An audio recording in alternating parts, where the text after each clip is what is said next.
तो गाइज़ ये जो एक अपडेट मैं आप लोगों के साथ शेयर करने जा रहा हूँ, ये एक बहुत ही इंपॉर्टेंट अपडेट है आप सभी लोगों के लिए जो जो इस टॉय को मंगाना चाहते हैं।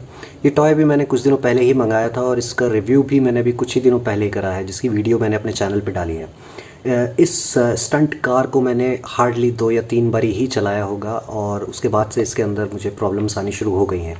सबसे पहली बार जो इसमें प्रॉब्लम आई थी वो ये थी कि इसको हम लोगों ने चार्ज करा, जितना हमें बताया गया था। चार्ज करने के बाद हम लोगों ने इसको जो प्ले करा तो ये हार्डली 5 मिनट चली। 5 मिनट चलने के बाद ये बंद हो जाती थी। उसके बाद हमको इसको फिर से ऑफ़ एंड ऑन करना पड़ता था, ये फिर से चलना शुरू कर देती थी। तो ये फ्रीक्वेंट प्रॉब्लम थी ये।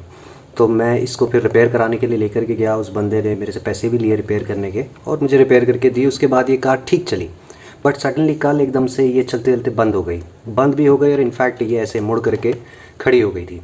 उसके बाद बड़ी मुश्किल से बड़ी कोशिश करी हम लोगों ने इसको सीधा करने की। हमें लगा कि शायद सेल इसके जो हैं वो चार्ज नहीं है, तो हमने फटाफट से सेल भी चार्ज करे। 35 से 40 मिनट का टाइम बोला था, हमने अप्रॉक्सीमेट 1 घंटा 2 बारी चार्ज करा इसको सेल को, बट उससे भी कोई फ़र्क नहीं पड़ा इसके अंदर। ये फिर भी नहीं चली।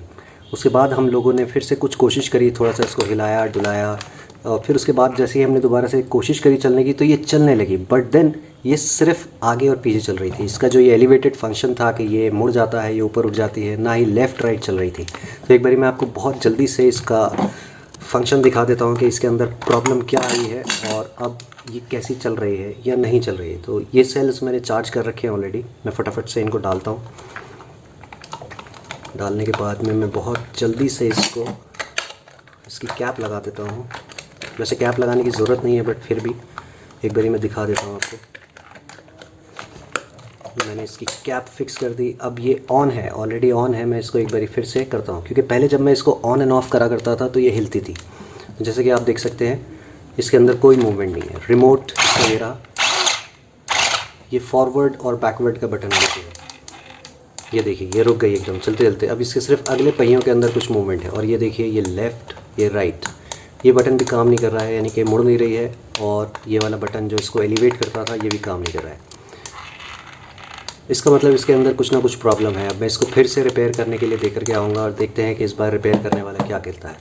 एक बार इसको ऑन करके फिर से मैं ऑफ़ करके देखता हूँ। देखिएगा फिर से इसके अंदर यही प्रॉब्लम है, ये चल नहीं रही है। फिर से कोशिश करते हैं एक बार ये ऑन ऑफ़ करके।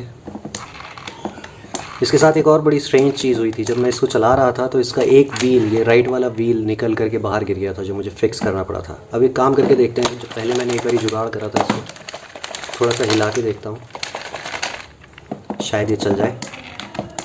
ये अब भी नहीं चली। देखिएगा चलने लगी। तो हो सकता है इसके इंटरनल फंक्शन के अंदर कुछ ना कुछ प्रॉब्लम है। तो मैं आप लोगों से यही रिक्वेस्ट करूँगा कि जो भी इस कार को लेना चाह रहे हैं, देखना चाह रहे हैं, तो गाइज़ ये दिखने में बहुत स्टर्डी है, चलने में बहुत तेज़ है, but then I don't think कि इसका जो हार्डवेयर है वो इतना स्ट्रॉन्ग इन लोगों ने दिया है।